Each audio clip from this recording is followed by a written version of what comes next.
Hi everyone, Namaskar and welcome to Curries with Boombi. Today I will be making a chicken stew recipe where the chicken is cooked in a rich coconut milk gravy. Just to let you know that I have another simple chicken stew recipe on my channel. So if you do not like coconut milk, then please check out that recipe. I have left the link in the description box below the video. So let's get started.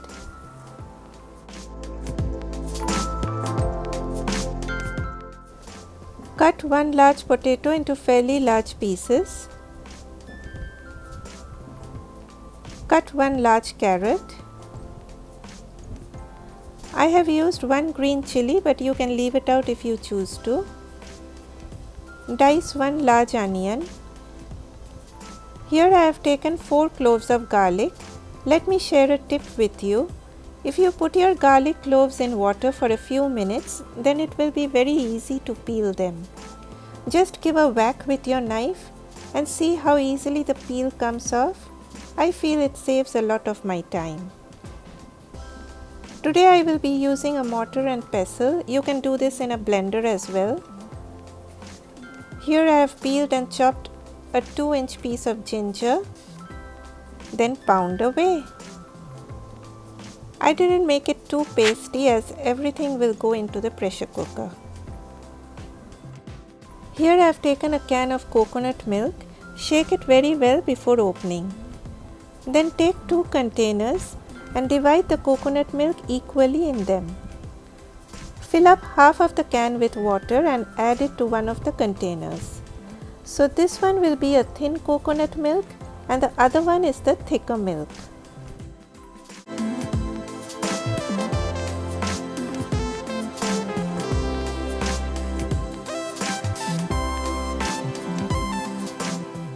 Heat a pressure cooker on medium-high heat. Add about 4 to 5 tablespoons of oil. Once the oil turns hot, add the chopped onions.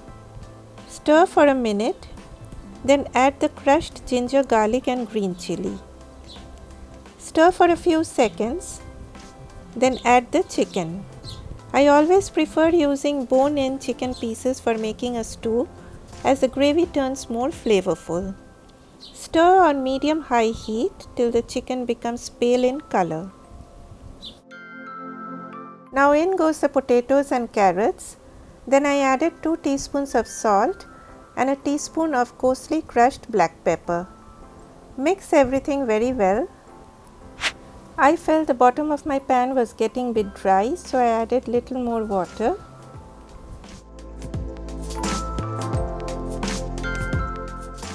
Now it's time to add the thin coconut milk, the one in which I had added water. Stir it one more time and then add it.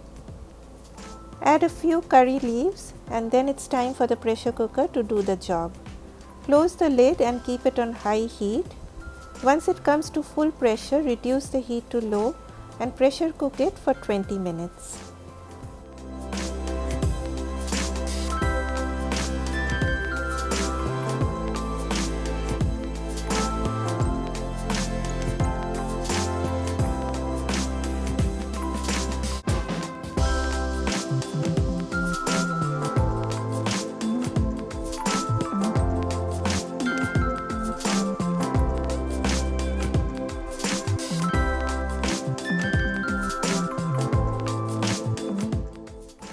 After 20 minutes, switch off your stove and open the lid only after all the pressure has been released naturally. Put your stove back on high heat to reduce the gravy. With the back of my spoon, I mashed up some potatoes. In doing this, the potatoes will thicken up the gravy and you do not have to add any thickener. Do a taste test and adjust the seasonings. I felt it needed a little bit of sweetness, so I added a teaspoon of sugar to balance the flavor. Once the gravy has reduced a bit, lower the heat to medium-low and then add the thick coconut milk. Mix everything and let the coconut milk gently come up to a boil. In the meantime, here I have taken about a 2-inch length of cinnamon stick, 1 star anise, this is optional, 4 green cardamoms, 4 cloves, a dried bay leaf, and these are some cute dry red chilies that I got from my Indian grocery store. You may use regular red chilies. In a separate pan, heat about 2 tablespoons of oil on medium heat. Once the oil turns hot, reduce the heat to low and add the dry spices one by one.